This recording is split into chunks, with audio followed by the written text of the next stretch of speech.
l'émission Parole de femmes. Cette semaine, nous allons parler du leadership. Oui, un grand mot pour cette grande série, mais nous allons voir avec notre invité cette semaine qu'est-ce que le vrai leadership selon la Bible de façon simple et aussi accessible et pratique. Alors, si vous êtes responsable d'un groupe, que ce soit dans votre église ou que ce soit aussi en dehors, dans votre milieu professionnel, dans un milieu associatif, cette série est pour vous. Nous sommes tous appelés à devenir de toute façon des leaders et à développer ce leadership pour prendre soin des gens, pour pouvoir diriger des personnes aussi. Alors suivez-nous toute cette semaine et je vous présente sans plus attendre notre invité de cette semaine, le pasteur Stéphane Caddy. Bonjour Stéphane. Bonjour Annabelle, merci pour l'accueil. Bonjour. Ouais, on est contente, très contente, Nadine et moi, de pouvoir te recevoir sur le plateau de Parole de Femmes, notre nouveau plateau. Merci Annabelle, je suis très content d'être là. C'est la 4e fois que je fais Parole de Femmes. Ça me manquait Annabelle. Ah, bah. Ça me manquait de te voir aussi. Je vais le regretter. On est vraiment contents. Donc Stéphane, toi tu es pasteur Église de la Riviera sur la Côte d'Azur, où Nadine et moi sommes les bienvenus. Oui. Maintenant c'est enregistré.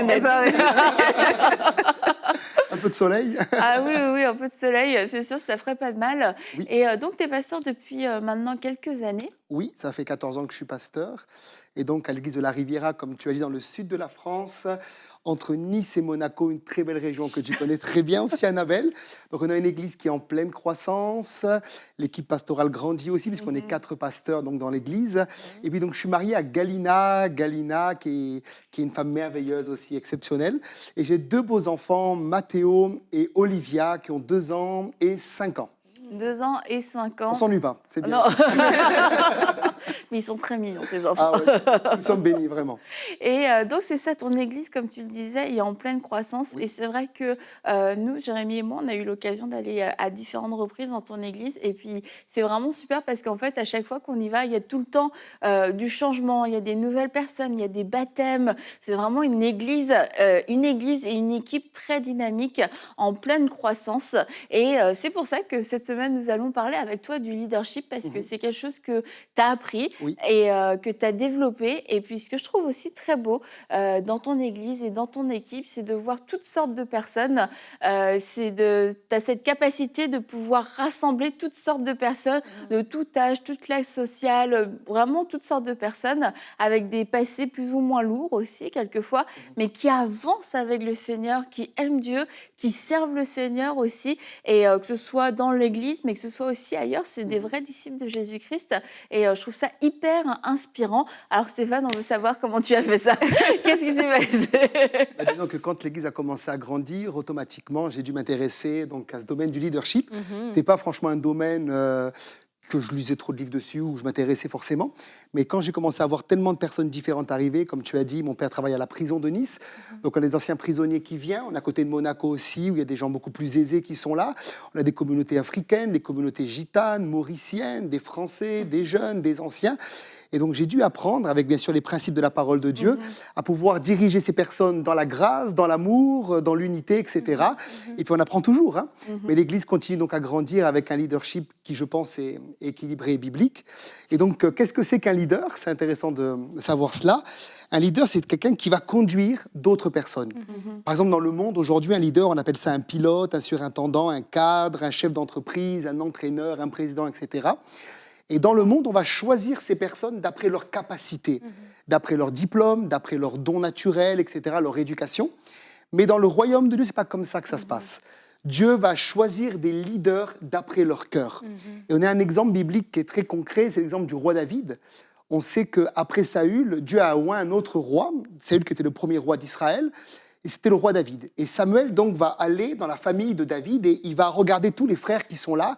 Il y avait des grands, des gens qui avaient une grande taille, etc. Et Dieu va dire, non, ce n'est pas eux que je vais oindre. Et on voit cela dans 1 Samuel 16, au verset 7. Dieu va dire, ne prends point garde à son apparence et à la hauteur de sa taille. Il parle d'Éliab, le frère de David, car je l'ai rejeté. L'Éternel ne considère pas ce que l'homme considère. L'homme regarde à ce qui frappe les yeux, mais l'Éternel regarde au cœur. Et quand Dieu va choisir un leader dans le corps de Christ, il va d'abord choisir en regardant son cœur. Après, bien sûr, il va l'équiper, on verra ça, avec des dons naturels, des dons spirituels, etc. Mais Dieu va choisir des leaders d'après leur cœur. Et pour moi, un leader, la première caractéristique, c'est que c'est quelqu'un qui ne s'est pas autoproclamé, ça c'est important de le dire, mais qui est reconnu par les autres. Et ça peut prendre des fois du temps. Je vois des gens qui parfois se convertissent dans l'église locale et rapidement veulent un poste d'autorité. Et je crois que c'est important de dire, David n'a pas cherché de poste d'autorité. C'est Dieu qui l'a appelé. Et il y a un temps où on doit d'abord être formé, on doit apprendre des choses, on doit se laisser équiper, guérir par le Seigneur. Et puis il y a un temps où Dieu va nous appeler. Et un leader est reconnu par les autres. Par exemple, quelqu'un qui est leader, normalement, il n'a pas besoin de donner une carte ou dire « je suis leader, j'ai de l'autorité ». C'est le corps de Christ, en général, la majorité des gens qui vont reconnaître cette personne-là, elle a quelque chose de la part de Dieu. Et quand je dis la majorité, c'est qu'il y a toujours des minorités qui seront toujours contre, ça c'est certain. Mais la majorité des gens doivent reconnaître qu'il y a une onction sur la vie de la personne. Et Jésus dit dans Matthieu 7, versets 17 à 18, « Tout bon arbre porte de bons fruits, mais le mauvais arbre porte de mauvais fruits. Un arbre ne peut porter, un bon arbre ne peut porter de mauvais fruits, ni un mauvais arbre porter de bons fruits. » Donc c'est le fruit qui fait qu'on sait que cette personne-là est appelée de Dieu pour prendre un poste de responsabilité dans l'Église. Et c'est important du coup de se rappeler, comme tu l'as dit, que être un leader, c'est pas un titre. C'est pas parce que on se fait un compte leader spirituel, je sais pas quoi, ou une carte de visite qu'on l'est, parce que c'est aujourd'hui. Vous avez l'impression que je le répète constamment, mais ceci dit, c'est une réalité.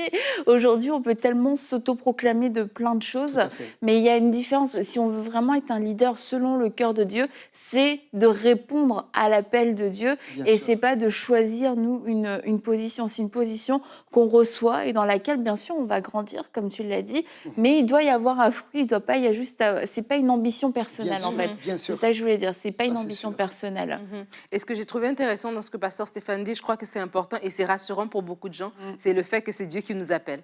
Et ça, c'est bien parce que des fois, on peut vouloir justement, comme tu es en train de dire, anticiper, précipiter ou en tout cas se lancer soi-même ou se dire, mais attends, Dieu ne m'a pas vu, mais de savoir que Dieu m'appelle et de savoir, comme il a dit, que si dans le monde on choisit selon les caractéristiques matérielles, de diplôme, de performance, etc., que Dieu voit notre cœur. Et ça, c'est rassurant aussi parce que certaines personnes peuvent se dire, oui, je veux servir, peut-être je veux servir dans mon église, je suis rentrée dans une église, comme vous dites, je viens d'arriver dans l'église, j'ai été transformée, voilà, j'ai accepté le Seigneur et je veux servir, mais j'ai pas fini mes études, ou bien j'ai pas fait la théologie, ou bien voilà, j'ai pas, je sais pas moi, j'ai pas ceci, j'ai pas cela, mais c'est rassurant aussi de se dire, en fait, si c'est Dieu qui m'appelle, tout le temps, comme David, que j'étais dans les champs, c'était un temps de formation, c'était pas un temps qui était perdu. Peut-être c'est une formation qui ne sort pas avec un diplôme, certes, mais c'est une formation qui est reconnue devant Dieu. Et ça nous aide aussi et ça nous amène à garder nos yeux sur l'essentiel qui est notre cœur, de continuer à travailler notre cœur pour qu'on soit justement prêt lorsque Dieu nous appelle,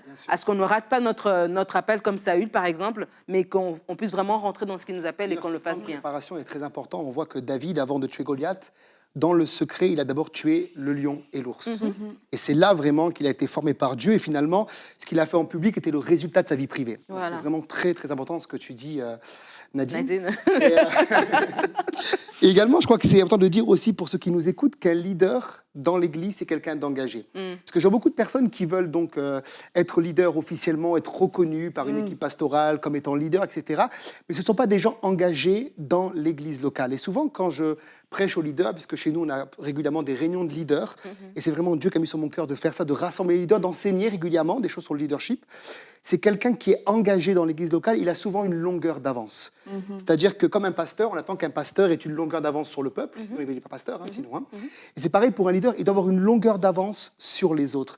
C'est pas quelqu'un qu'on est appelé à tirer constamment, à dire « allez, il faut y aller ». Non, un leader, il est engagé. C'est-à-dire que, par exemple, dans notre église, on a des semaines de prière, des semaines de jeûne et prière, de conférences, etc. Et pour moi, c'est normal de voir un leader présent à ce genre de rencontre. Il a une longueur d'avance sur les autres. Il a une longueur d'avance sur les autres également dans sa vie spirituelle, dans sa lecture de la parole, dans sa vie de prière, dans sa communion avec Dieu, dans sa communion avec les autres. On n'a pas besoin de le motiver, il s'auto-motive tout seul par la relation qu'il a avec le Seigneur. C'est quelqu'un d'engagé. C'est vraiment très, très important de le dire. Et je crois également que le leader, il a un cœur de père envers les personnes que le Seigneur lui confie. Et là, j'aimerais vraiment insister là-dessus, c'est que parfois dans le monde, on a des images de leaders qui sont durs, de leaders qui mènent les gens avec la baguette, il faut y aller, etc. Et je ne pense pas que c'est comme ça que Dieu appelle les leaders dans le corps de Christ à diriger les gens. Et je crois que le plus bel exemple, bien sûr, c'est Jésus, qui était le plus grand des leaders. Et comme tu disais au début de cette émission, je crois qu'un bon leader, il rassemble toutes sortes de personnes. Et on verra à travers ces émissions que Jésus avait toutes sortes de personnes. Il avait des riches, il avait des pauvres, il avait des gens possédés qu'il a libérés, comme Marie de Magdala qui avait 7 démons, etc. Et tous ces gens ont suivi Jésus, et Jésus les a traités avec un cœur de berger. Il avait vraiment un cœur de père envers eux. Et je crois que c'est important de le dire, et on voit que l'apôtre Paul, qui était aussi un grand leader dans le corps de Christ, dira dans 1 Corinthiens 4, au verset 15, il parle à l'église de Corinthe, une église qu'il a établie en tant qu'apôtre, il dira « Car quand vous aurez 10 000 maîtres en Christ, vous n'avez cependant pas plusieurs pères, puisque c'est moi qui vous ai engendré en Jésus-Christ par l'Évangile. » Et on voit que même quand il les reprend, même quand il leur fait des réprimandes, il parle avec un cœur de père. C'était pas quelqu'un qui était là dur avec eux juste pour être dur, il avait un cœur de père. Et j'encourage tous ceux qui sont leaders et qui nous écoutent à avoir ce cœur de père. Pour ceux qui vont les suivre, les écouter, etc. Pas juste donner des ordres aux gens, mais que les gens reconnaissent en cette personne-là, c'est un père, ou si c'est une femme, c'est une mère. Donc ça, c'est vraiment important. Et je vous encourage d'ailleurs à suivre la série de prières inspirées sur les pères spirituels. Et nous-mêmes, on avait fait une émission sur les mères spirituelles. Qu'est-ce qu'une mère spirituelle? Et c'est sûr que le fait, en sortant un peu du mot père et mère spirituelle, mais le fait d'être ce leader avec un cœur de père, avec un cœur de mère, on l'a vu quand on avait fait notre émission, c'est quelqu'un qui se donne, c'est quelqu'un qui va donner plus qu'il va recevoir, c'est quelqu'un qui est prêt à investir, et parce que tout comme une mère ou un père ont leurs enfants, ils s'en occupent, ils en prennent soin, c'est leur mission, c'est leur rôle, c'est pas de faire des enfants esclaves. Ok, moi je fais des enfants pour que ces enfants me servent, mais j'ai des enfants et mon rôle est d'en prendre soin, de les amener à se développer, de les amener à devenir des adultes forts. Et en même temps, oui, ces enfants vont avoir des responsabilités, mais parce que ça va les former, mais pas parce que je veux les utiliser, je veux m'en servir pour être à mon service. C'est pas pour ça qu'on fait des enfants, et c'est pas pour ça non plus qu'on qu'on veut être un leader. C'est pas pour que les gens nous servent. Et ça, je pense que c'est quelque chose qui est très fort quand même dans le monde chrétien, c'est d'avoir cette image du super leader qui est servi. Et que c'est juste ça. Ça fait partie, en fait. Oui, c'est sûr, on va avoir un leader qui a peut-être des assistants, un protocole, etc. Mais c'est pas le but. On se lève pas pour ça. Ah bah, je veux, moi, qu'on m'amène mon café. Je veux qu'on fasse ça pour moi. Je veux qu'on lave, qu'on fasse mon ménage.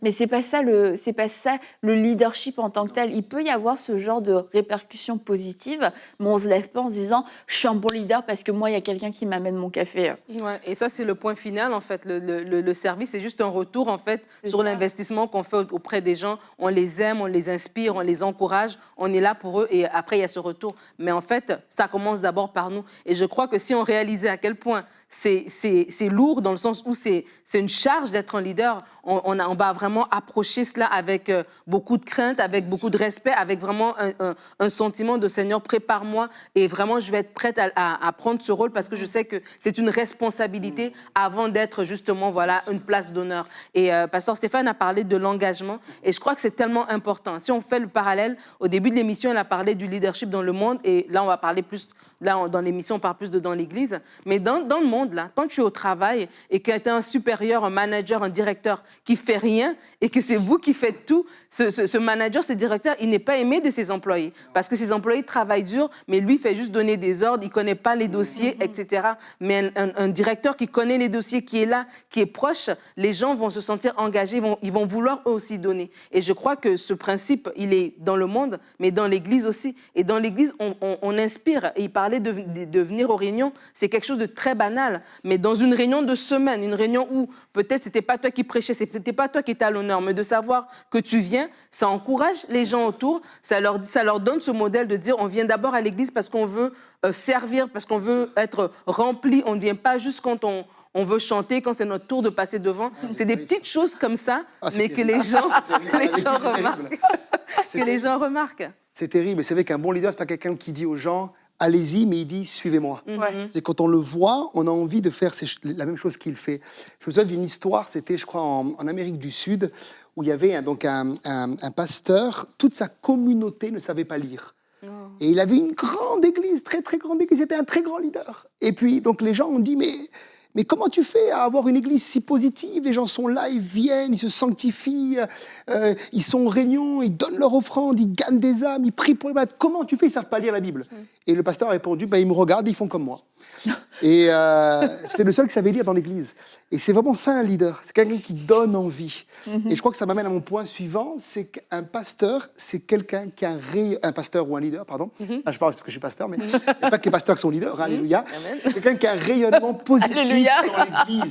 Ah oui. Si vous êtes un leader, vous n'amenez pas des problèmes et vous amenez des solutions dans votre église. Amen. Il a un rayonnement positif. C'est-à-dire que si moi, dans l'église, je vois des gens qui sont leaders et que partout où ils vont, ils amènent de la zizanie, des problèmes, des conflits, ce ne sont pas des leaders selon le cœur de Dieu. C'est quelqu'un qui amène un rayonnement positif. Et souvent, tu as envie d'être avec un leader. Ouais. D'ailleurs, je ouvre une parenthèse. Pour grandir dans votre leadership, passez du temps avec des leaders. C'est quelque chose que je fais. J'apprécie chaque moment de qualité avec un grand leader. Des fois, il peut avoir une autre manière de faire que moi, mais il y a toujours des choses que je peux recevoir à travers un grand leader. Et un leader, il amène quelque chose de positif autour de lui. Un leader, excusez-moi de le dire également, c'est pas quelqu'un à qui on a besoin de faire une visite toutes les semaines.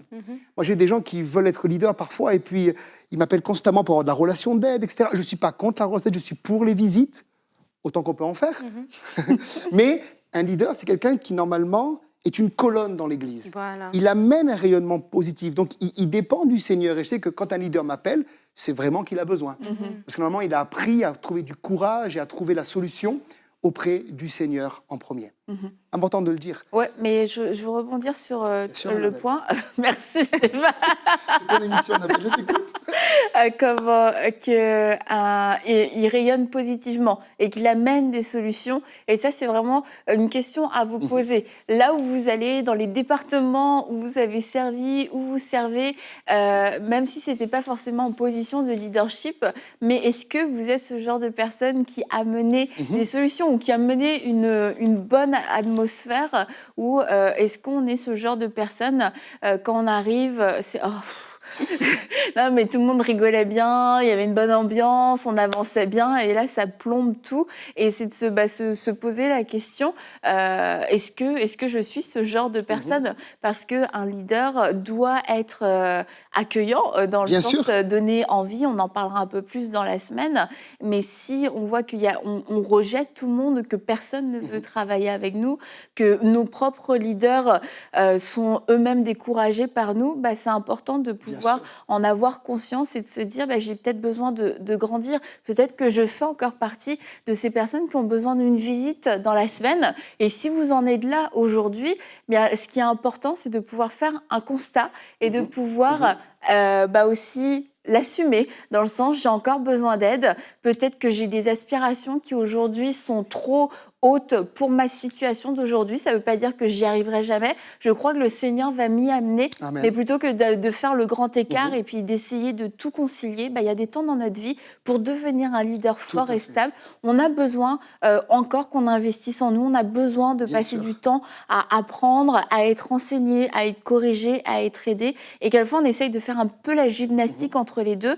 Et puis, c'est bon de s'étirer, bien entendu, de ne pas rester dans ce statu quo, mais de ne pas non plus le faire à l'extrême, parce qu'on risque nous-mêmes de ne pas être un bon leader, finalement. Le temps de formation est très, très important. Non, je voulais juste rebondir rapidement sur ce que tu dis, Annabelle, par rapport à être, ne pas la personne qui amène des problèmes. Parce que aussi, juste pour dire, parce que des fois, en tant que leader... Aussi, hein. Non, mais pourquoi? Parce que je dis que le leader, oui, on parle que le leader, il a le cœur des gens qui l'encadrent, mais il a aussi le cœur de l'organisation. Il a à cœur l'organisation. Donc, ça veut dire que peut-être il y a des personnes aussi, tu es en leadership, par exemple, de l'équipe de louange, on va prendre le cadre de l'église. Et tu peux voir qu'il y a des problèmes. Peut-être la sono n'est pas, les micros sont pas là, etc. Tu peux remarquer des problèmes, mais tu offres aussi des solutions parce que tu as à cœur que l'organisation au complet avance. Pas juste que tes gens de l'équipe de louange voient que tu es en train de les reconforter en disant tout ce qu'il y a comme problème. Oui, il y a ces problèmes-là, mais voici la solution que je propose. Amen. Et je le dis pourquoi? Parce que peut-être aussi en tant que leader, on a une vision globale, on a une vision plus élevée et on peut voir des choses que d'autres n'ont pas vues et on peut venir vers notre leader supérieur avec des problèmes, mais venons aussi avec des solutions parce qu'à la fin de la journée, on veut que tout avance. Mais parce qu'on est un leader et on est en position d'autorité, des fois, quand on dit que des problèmes, ça décourage les gens. Parce qu'ils se disent, si lui, il est en leadership et il voit tout ce qu'il y a comme problème, ça veut dire que ça va vraiment pas. Et puis eux-mêmes, ils se découragent, en fait. Amener les solutions, c'est très important. Souvent, les leaders m'appellent et me disent, pasteur, il y a un problème dans tel service, tel service. Je dis, écoute, c'est toi le leader ou c'est moi le leader? C'est toi le leader. Tu dois d'abord trouver une solution. Un leader, il trace un chemin pour les gens. On voit que Moïse était un grand leader. Il avait le bâton, il y avait la mer Rouge. Il y a une solution. Il a ouvert la mer Rouge. Et le leader doit ouvrir les mers rouges. Il doit créer des chemins qui n'ont jamais été tracés avant lui. C'est quelqu'un qui est établi par Dieu. Et c'est pour ça qu'il faut une onction pour être leader. Si vous servez Dieu sans l'onction, la mer Rouge ne s'ouvrira pas. Parce que le bâton, c'est le symbole de l'autorité, de l'approbation de Dieu, de l'onction du Seigneur. Et si quelqu'un a cette onction, il va tracer un chemin, comme tu dis, et trouver des solutions. Moi, j'ai des leaders dans mon église qui sont extraordinaires. Ils viennent qu'avec des problèmes qui ont été réglés. Juste pour me dire, le problème est réglé, pasteur. Je dis, alléluia. Comme ça, on gagne du temps et c'est beaucoup mieux. Vous devez trouver des solutions. Et ça m'amène à mon prochain point pour dire que le leader est quelqu'un qui va alléger son pasteur. Et on voit ça dans la parole de Dieu. Il y avait un grand leader, donc je parlais de Moïse, c'était Moïse. Et Moïse, à un moment, a été fatigué. On voit cela dans Exode 17, versets 11 à 14. Les mains de Moïse étant fatiguées, ils prirent une pierre qu'ils placèrent sous lui et il s'assit dessus. Aaron et Hur, soutenant ses mains, l'un d'un côté, l'autre de l'autre, et ses mains restèrent fermes jusqu'au coucher du soleil. Et Josué vainquit Amalek et son peuple au tranchant de l'épée. Et on voit que la victoire que Israël a eue, à travers la prière de Moïse, a pu être faite parce qu'il y avait des bons leaders à côté de Moïse. Il y avait Aaron et il y avait Hur. Et c'est le rôle d'un leader. Il doit soutenir les mains de son pasteur, soutenir la vision de son pasteur. Il y a un texte qui m'a toujours marqué dans Galates 2, verset 9, où il est dit « Ayant reconnu la grâce qui m'avait été accordée, Jacques, Céphas et Jean, qui sont regardés comme des colonnes, un leader c'est une colonne, me donnèrent à moi et à Barnabas la main d'association afin que nous allions, nous, vers les païens et eux vers les circoncis. » Un leader donne la main d'association à son pasteur. Il allège la tâche de son pasteur. Je sais que moi, un leader, c'est quelqu'un sur qui je peux m'appuyer. Par exemple, là, je suis en voyage, mais je sais que les gens que j'ai établis dans mon église sont des colonnes. Et ils me déchargent. Il y a eu un mariage qui a eu lieu dans mon église hier, il y a eu le culte, mardi il y aura une réunion, il y aura une rencontre jeudi. Et j'ai confiance en fait que mes leaders sont capables de me permettre de voyager pour l'évangile et de eux faire l'œuvre de Dieu. Je ne m'inquiète pas, ce sont des leaders qui me déchargent. Et on voit que dans la parole de Dieu, dans Exode 18, le beau-père de Moïse va dire Jéthro à Moïse, tu ne pourras pas faire l'œuvre tout seul. Tu vas t'épuiser, tu vas te fatiguer, la charge va être trop lourde. Trouve des personnes capables que Dieu va oindre pour alléger la tâche. Et si vous êtes pasteur, vous ne pouvez pas faire l'œuvre de Dieu tout seul. Vous devez former des leaders, des gens qui ont l'ADN de la maison, qui ont l'ADN également du ciel en eux, des gens qui sont solides. Ça prend des fois des années, hein. C'est pas comme ça en un claquement de doigts, mais ça prend des années. Mais formez-les. Et c'est comme ça que votre église va grandir et que vous allez également être plus détendu, hein, Plus détendu. pour servir le Seigneur. Hein. Moi, je me rappelle quand je suis rentré dans le ministère, je faisais tout. Nadine, je pense que tu as dû connaître ça. Je faisais les préparations au baptême, les réunions de jeunesse, je prêchais au culte, le mardi, et en plus la louange. les pauvres chrétiens, je faisais la louange. Et la Sainte-Seine, c'est moi qui faisais tous les dimanches. Aujourd'hui, on a un planning avec... On a plusieurs prédicateurs, on est 4 pasteurs, plus les anciens, l'équipe de louange, il y a plusieurs équipes qui tournent, etc. Mais il a fallu former les gens. Et puis un jour, des gens m'ont dit, mais t'as de la chance, toi, à la Riviera. T'as une belle église. Je dis, bah, oui, j'ai de la chance, oui et non. Je les ai formés, les gens. C'est pas tombé du ciel comme ça. Voilà. Il y a eu du travail, il y a eu de l'investissement, il y a eu des heures et des heures pour former les gens. Donc oui, il y a la grâce de Dieu, elle sera toujours là pour nous, mais il y a également de l'investissement. Investissez dans les gens. Et j'ai envie de dire aussi, faites confiance aux gens. Faites confiance aux gens. Il y a des gens qui m'ont trahi, des gens qui m'ont déçu. D'ailleurs, Jésus avait 12 hommes, hein, et il y avait un Judas parmi eux. Gloire à Dieu pour un seul. Enfin, s'il y en a un sur 12, ça fait quand même beaucoup, Seigneur. Mais bon, il y en avait un sur 12. Mais Jésus a fait confiance quand même. Ouais. Il a fait confiance. Et même à la fin, on le voit lors du dernier repas, il va dire à Judas, prends la Sainte Seine. Moi, je suis sûr que c'était comme une dernière chance qu'il lui laissait pour se repentir. Et c'est là que Satan est entré en lui. Faites confiance. Investissez dans les gens. Et vous serez beaucoup moins fatigué, ça c'est sûr. Beaucoup moins fatigué. Tu veux ajouter quelque chose, Nadine?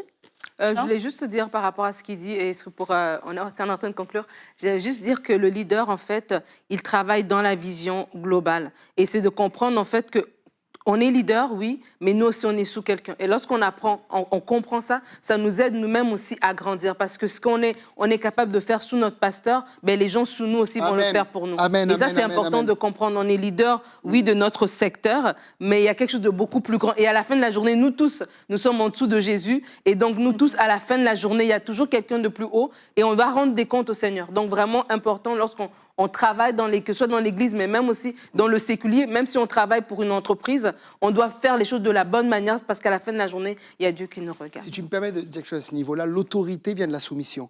Et on voit dans Matthieu 8, verset 9, ce centenier qui dira « Car moi, qui suis soumis à des supérieurs, j'ai des soldats sous mes ordres, je dis à l'un va et il va, à l'autre vient et il vient, et à mon serviteur fais cela et il le fait. » Lorsque ce centenier parlait, les gens faisaient. Mais il dira au début « Je suis soumis à des supérieurs. » Donc l'autorité qu'il avait envers ses soldats venait de la soumission qu'il avait à ses supérieurs. Et c'est ça un bon leader. Il est soumis à son pasteur. Il est soumis à la vision de l'église locale. Et parce que lui-même est soumis, il reçoit cette autorité que le Seigneur donne. Et les gens peuvent ensuite aller dans le sens de ce leader. Mais si le leader n'est pas soumis lui-même au pasteur, ça va clasher au bout d'un moment. Donc c'est important de dire également qu'un bon leader, c'est quelqu'un qui est loyal. Loyal envers la vision de l'église, envers le pasteur. Je crois qu'aujourd'hui, avec le temps, c'est un des critères les plus importants pour moi. Je choisis un leader avant tout, aussi avec les capacités, le don de Dieu, etc., mais d'après sa loyauté. Parce qu'un leader, on doit pouvoir lui faire confiance. C'est quelqu'un, tu peux voyager, comme j'ai dit, tu peux aller partout, faire des choses. Tu sais qu'il va respecter la vision de l'Église, la vision du pasteur et avant tout la vision du Seigneur. Amen. C'est très, très important de le dire.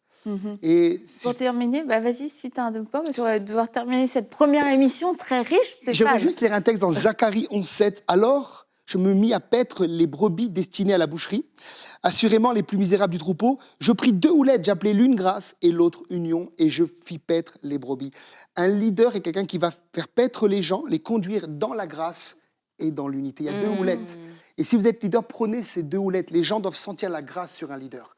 Et également l'unité. Il va faire en sorte que les gens soient toujours unis dans cette vision. Et quand il sent qu'il y a une division, il y a des gens qui sont un petit peu plus dans la vision, il va chercher par la grâce à constamment unir les gens dans la vision. C'est un leader selon le cœur de Dieu, Annabelle. Tu peux redonner la référence? Oui, Zacharie 11, verset 7. Zacharie 11. Genre de verset que mon ami Jérémy aime. Exactement. Fais une dédicace. Zacharie 11, 7. Eh bien, merci beaucoup Stéphane pour cette première émission. Merci à toi. On voit qu'être un leader, c'est accessible à tous selon l'appel de Dieu. Pas besoin d'un diplôme, pas besoin d'un titre, mais c'est une grande responsabilité et c'est de développer le cœur de Dieu. Et contrairement à ce qu'on a pu penser, ce qu'on a pu entendre, non, un leader n'est pas un chef autoproclamé qui va avoir des serviteurs autour de lui. C'est avant tout quelqu'un qui lui-même sert Dieu et qui va servir les autres, qui va investir, qui va se donner. Quelqu'un qui prend le risque aussi, comme tu l'as dit, d'être déçu, d'être blessé, d'être trahi, mais qui pourtant continue sa course, continue d'accomplir le mandat et la vision que Dieu lui a donné. Alors être un leader, ça demande d'être une personne forte dans le Seigneur, bien entendu, pas par nos propres forces. Et demain, nous allons poursuivre et nous allons parler du cœur du leader. Aujourd'hui, on a plus parlé du rôle, la responsabilité, mais demain, on va vraiment parler du cœur du leader. Alors soyez prêts pour suivre cette émission. Notre ami à nous, Nadine et moi, le vôtre, Stéphane sera encore avec nous. Alors, à demain dans Parole de Femme.